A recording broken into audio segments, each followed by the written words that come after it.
And today I'd like us to talk about money matters, guys, because this is.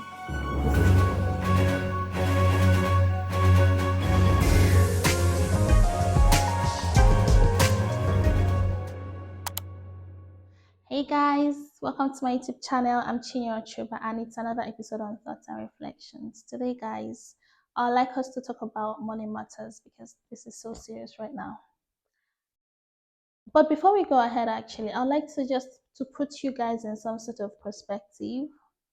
I'd like to ask you a question. If something happened now, if something happened like today, that means you're not going to work for the next 4, 5, 6 months. What's going to be your fate?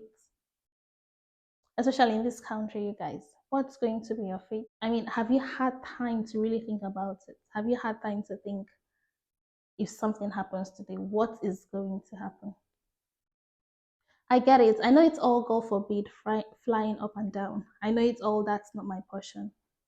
But sometimes we just really need to think about these things and put things in perspective. So something happened, guys. My husband sort of completed his training. That was sometime in August, and what was that, September thereabout, anyways.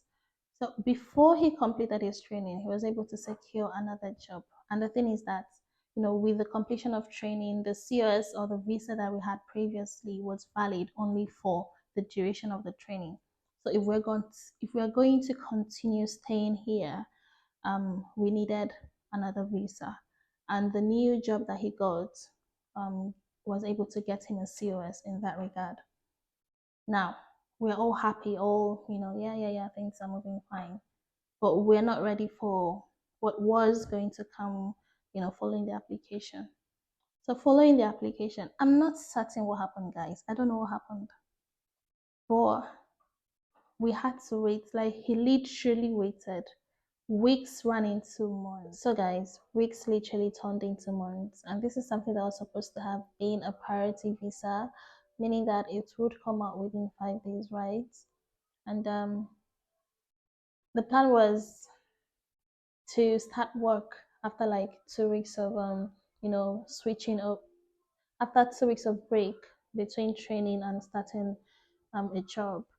So with this current development, it just meant that he couldn't start work because his new workplace insisted that they needed to see his visa before he could start working with them. And we literally had to go through, call the home office several times, sent emails, sent proper letter mails, contacted our local MPs, and oh my God, it was like, it was just a wait, you see. And it was a wait that was not planned. And I think that was the major part of it. It was unplanned. So we had to start cutting down on things, cut down on this, cut down on that, try to manage what we had. And really that got us thinking, and it really got us thinking deep as to the realness. Like, we literally experienced how real being in an emergency situation could be. So you see, things like this that can be unaccounted for can always happen to someone. And these are emergencies. I mean, that's why it's called emergencies in that. So basically, this period helped us think deeply about a whole lot of things. It put us in a kind of perspective. We had to start thinking, like, oh my God, this is something that can actually happen to someone. I mean, it happened to us, but something worse could actually happen to someone. And I just thought to ask you guys. So that's like the origin of the whole thing. We just had to have a little bit of digging around, and reflection, and we're like, so what can be done to, well, not necessarily navigate, but also, sort of put someone in a place where they can better prepare for things like this. Let's start from the ones that are things we can actually start doing from today. Number one, let's talk about um, emergency funds. How many of us actually do have an emergency fund? I was reading a book sometime back, The Smart Money Woman, and they talked about emergency funds being more like funds that you've set aside that is easily accessible when needed that can cover you for a period of at least, let's say, 5 to 6 months. Ideally, they use 6 months actually, you know. So funds that you set aside that is easily accessible. So don't talk about your investments. If you have anything that is locked up, that if anything happens today, you cannot access it, those are not part of your emergency funds. So think about building funds that can, sustain you for at least 6 good months if anything happens. Now, how do you calculate that? On a normal day, if for your basic sustenance, I don't mean with extra frivolous things, that's now on you if you want to add those. But if for you to carry on living the way you've been living now, the minimum money you need to do that monthly, let's assume is £3,500. The emergency funds should be like 3 5 multiplied by 6, so it's something that can sustain you for a period of 6 months. You can even add extra jara on top of it, you know. So that's it. Number two, have you heard about income protection? So it's almost like some sort of insurance, but it's something you pay monthly for income protection, basically. And sometimes it comes up when you're like very ill, you have this issue or that, or you find yourself suddenly unemployed. It's important to read the terms and conditions rather, for each of the ones that you want to go into an agreement with, or each of the companies you want to go into an agreement with. But read more about the income protection thing. And I think it's actually something that we should really consider, because they would at least place you on some sort of salary for that period until you bounce back. I'm not sure how long the period is, but I would say this is something worth looking into. And, you can check it out to know if this is something that is for you. While we're on these, guys, I want to talk about just briefly life insurance. I know that as Nigerians, mostly, this insurance thing is not something that we're all, very, or that comes easily to us. But I can assure you, please do your due diligence to find out more about life insurance. It's not just for yourself, it's not really for you, it's for your loved ones. If anything happens to you today, what is the future? What's going to be the future of your loved ones? Your children, what's going to be the future of their academics, their lives into. It is not for a particular gender or a particular sex.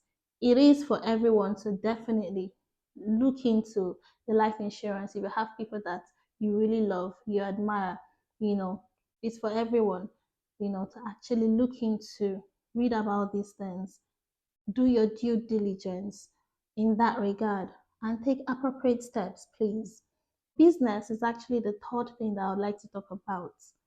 Business, guys, I'm all about multiple streams of income. I'm really all about it. Don't think, oh, that your 9 to 5 job is paying you so well. It's paying you excellently. Therefore, this thing is not for Mba. Don't do that. Things can happen, and some would suddenly find themselves in a place of unemployment. Things can happen. You realize that, for this period of time you might not be able to work. So I think that having multiple streams of income is very imperative. I mean, it's not really everyone that is business minded, but if we can go out of our way to think about, things we can do to make extra money, I think that's really great. So you don't completely depend on one source of income, you know So, for example, I know a medical doctor that also does photography. Not just one person. There are a number of them that are into photography, that are letting their creativity work for them, and that's it, guys. Don't let one aspect of your life, go and become a bit redundant, and the other aspect is just flourishing. If you're able to carry some things along, I know it's not everyone that really have that capacity to do that, but if you're able to, I think that's really going to be really that's going to be really beautiful, guys. So let your creativity work for you. And yeah, I'm not going to overflog that. So we are going to move on to the next point. And the fourth point, I think, is investments. So I think if we can read books on investment, read, listen to podcasts, listen to some channels, people that are really experienced in this regard. If we can look around these things and gain more insight and knowledge about investment, it's property investment, stocks and shares, they're just different things that we can actually, look into. This is just so that your money can work for you. You're not just working all every day for money, and if you don't work, you're not getting paid. No, I think that's Chichi. Wait, mom is busy. I think that's a very dangerous place to be. While we are here, I think we should work for that next stage. So yes, you guys, those are the four main things that I thought to bring your way today. But finally, I'm not going to end this video without talking about two very important things, guys. And one of them is people that are afraid of failure. What are you afraid of actually? What are you afraid of? I'm just going to use this instance, you know. So usually, personally, when I buy things that I'm like, oh my god, this is such a flop, I think, well, at least I know better not to buy next time. So I don't think that's failure. I don't think that's waste of money. I think I've had a look, I've tasted it, and I know this is not something that I like. Therefore, I'm not going to go into this again. Do your due diligence. Don't be afraid to fail. Give it your all. If it fails, it fails. You move on to the next thing. As in, there is no point, drooling over spilled milk. Stand up, get up, and keep moving, guys. The second very important thing I want to talk about is some of you are too in tune or too particular about what people would say. What would they say? Is anyone paying your fees? Except that paying your fees though. But why are you so interested in what people would say? People would say things whether you do what you've got to do or not. Don't be afraid of criticism. Criticisms would always come, irrespective of what you do or don't do, you see. So I think the more you let go of what are people going to say and focus on personal development, focus on putting yourself out there, if that's your plan. You see, those are things that would actually help you get better, show more of yourself, have some improvements, and to be very fair, some of these criticisms are the things that actually help us be better for ourselves as well. You see. So that's it, guys. My kids are coming in and they're distracted. So please like, share, comment, turn on your notification button so you can get new updates whenever I post a new video. Okay, thank you so much, guys. Bye. Chichi, stop that. Why shaking it? Shaky, shaky, see your head.